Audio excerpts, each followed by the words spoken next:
Bom, hoje iremos falar da Revolução Industrial e as teorias da Era Industrial.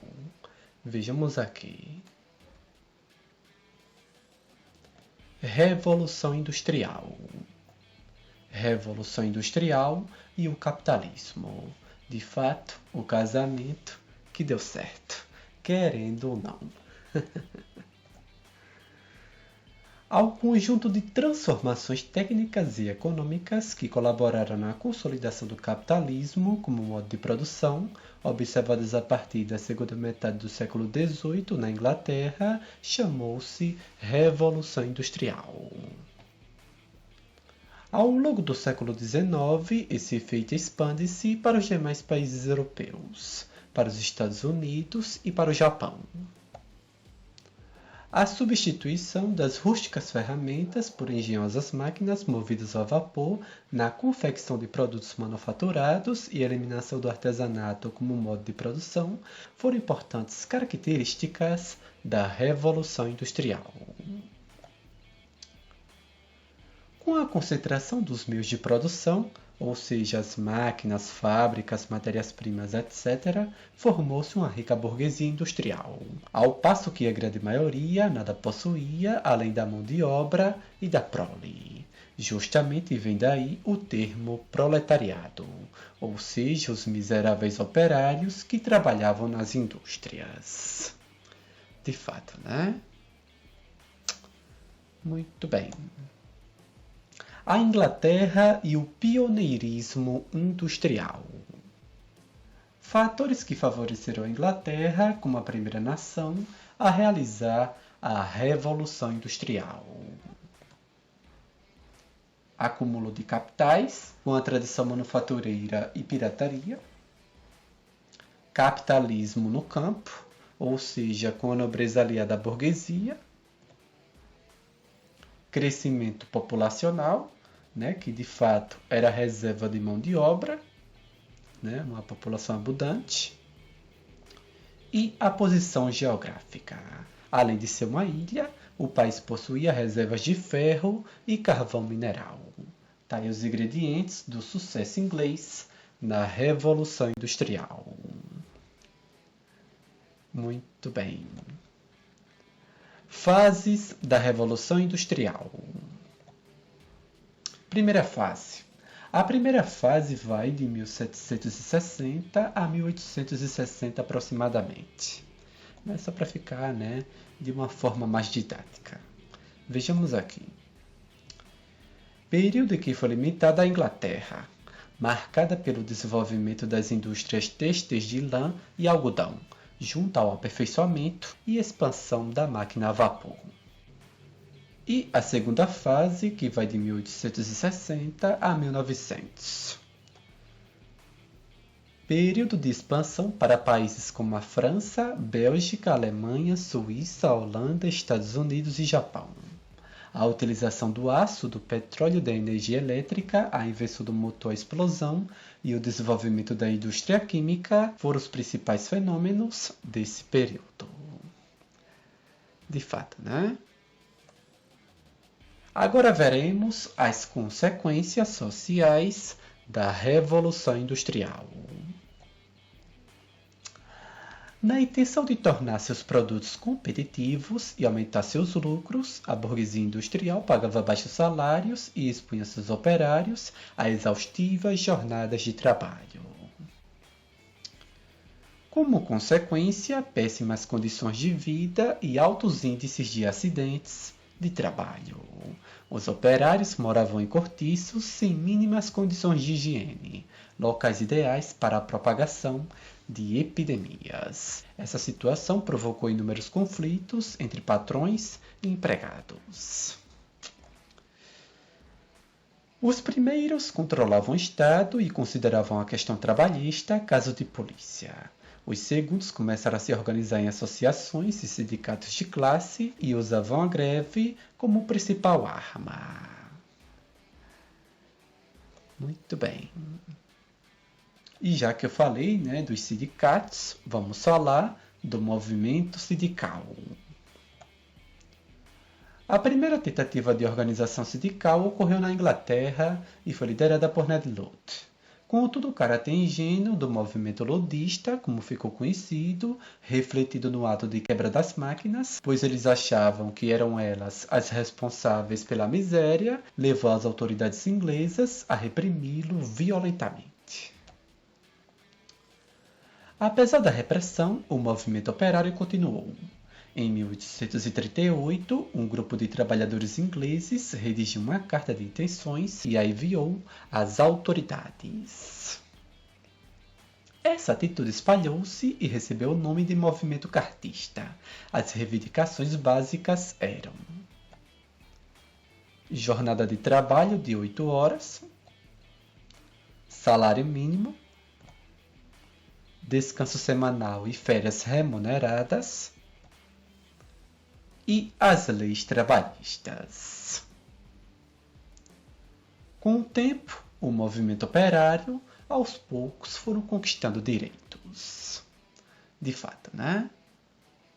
Muito bem. Agora veremos os efeitos da Revolução Industrial. Aumento da população urbana, divisão do trabalho. Agora, cada operário executa determinada fase da produção. Produção em série e em larga escala, com consumo e produção em massa. Desenvolvimento dos meios de transporte e comunicação, como navio a vapor, locomotiva, telégrafo e telefone. E o capitalismo industrial. O comércio deixa de ser a principal fonte de renda para dar lugar à indústria. Muito bem. Vejam aí a representação de um barco a vapor. Uma grande invenção da época. Bom, agora vamos falar das teorias da era industrial. Bom, logo de cara vamos falar, de uma velha conhecida, mas para a época, era uma grande novidade. As teorias capitalistas. A base teórica do capitalismo industrial do século XIX residia no liberalismo econômico, segundo o qual o Estado não deveria intervir na economia, mas sim deixar que o mercado por si só se regulamentasse. Ou seja, o que deveria prevalecer era a lei da oferta e da procura. O que estava em jogo eram os interesses da burguesia, receosa da intervenção do Estado na economia, onde ela tinha fortes interesses. Os estados que adotavam os princípios liberais podiam ser monárquicos ou republicanos. Isso quer dizer que as práticas liberais independem do modo de governo, mas sim das leis que regulamentam a liberdade econômica e a limitação do poder do soberano com a divisão dos poderes. De fato, Muito bem.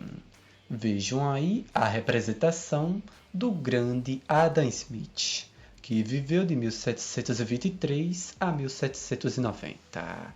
Aquele mesmo, que eu falei lá na aula de Iluminismo. Um grande representante das teorias capitalistas.